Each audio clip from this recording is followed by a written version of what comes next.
Assalamualaikum warahmatullahi wabarakatuh.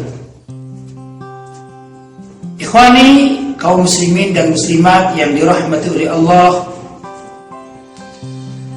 kita akan membahas suatu permasalahan yang besar yang saat ini sedang marak dibicarakan di kalangan umat Islam khususnya, yaitu berkaitan dengan memilih calon presiden.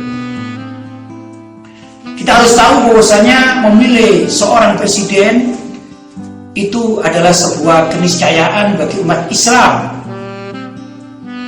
Karena seorang presiden bagi umat Islam adalah suatu hal yang sangat diperlukan.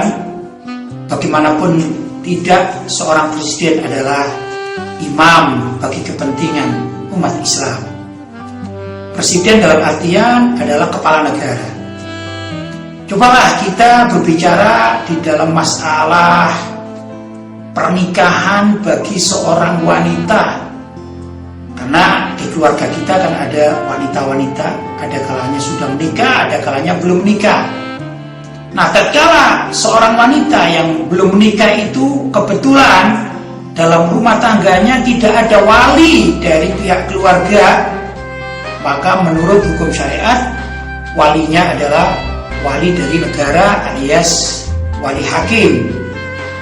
Praktek di lapangan wali hakim adalah salah satu dari petugas KUA yang ditunjuk, yang mana petugas KUA ini hakikatnya adalah mewakili Departemen Agama, sedangkan Departemen Agama adalah mewakili dari Menteri Agama. Adapun Menteri Agama itu adalah wakil dari Presiden. Intinya, kalau Presiden itu tidak sah menurut syariat, berarti para wakilnya juga, baik itu Menteri Agama atau Departemen Agama atau pegawai KUA yang paling dekat dengan masyarakat, tentunya mereka juga tidak sah untuk menjadi wali hakim. Karena itu urusan memilih presiden adalah suatu hal yang sangat vital bagi umat Islam, dan masih banyak permasalahan-permasalahan kenegaraan yang hakikatnya menjadi tanggung jawab kita umat Islam. Nah, untuk itulah ma'asyiral muslimin yang dirahmati oleh Allah, kita tatkala akan mencari calon imam bagi umat Islam, kalau di Indonesia adalah Presiden Negara Kesatuan Republik Indonesia, maka harus ditimbang dari segi syariat. Ini mau tidak mau harus demikian. Nah, presiden yang baik adalah presiden yang memperhatikan kepentingan umat Islam. Kalaupun di Indonesia ada orang yang berbangsa bernegara, ada orang yang nasionalis, mempertimbangkan seorang presiden harus seorang yang mempunyai karakter, dapat membela negara, itu hal yang bagus, itu hal yang baik. Tapi bila mana dihitung dari kepentingan umat Islam, maka presiden yang benar menurut syariat Islam adalah yang lebih dekat dengan kepentingan umat Islam.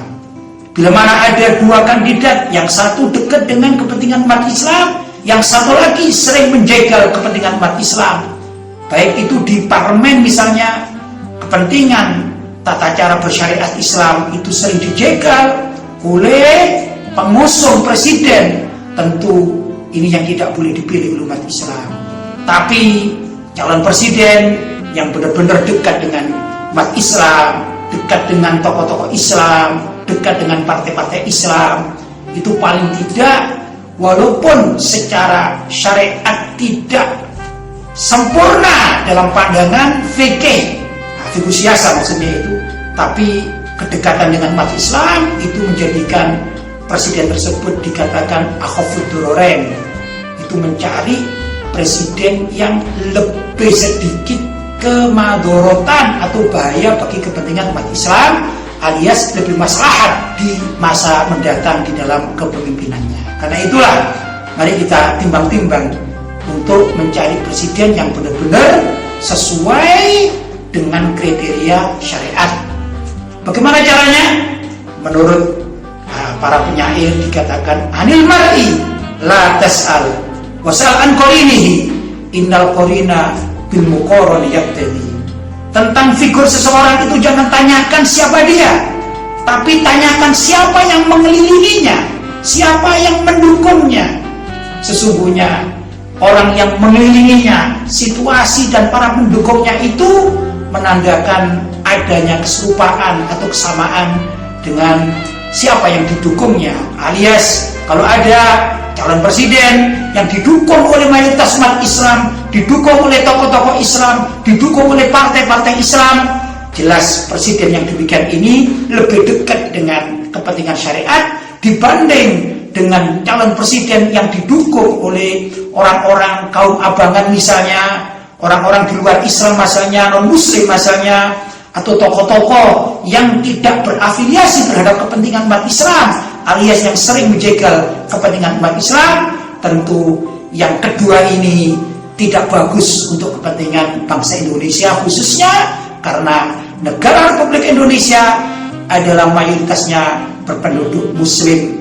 Alhamdulillah, termasuk juga umat Islam Indonesia adalah umat Islam terbanyak di seluruh dunia.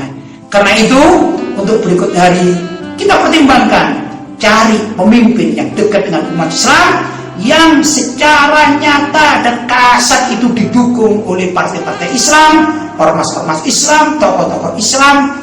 Maka disinilah kewajiban umat Islam untuk mendukungnya agar benar-benar menjadikan kemaslahatan bagi kita umat Islam fid dini wad dunya wal akhirah. Mudah-mudahan ada manfaatnya. Hadza wal afu minkum. Wassalamualaikum warahmatullahi wabarakatuh.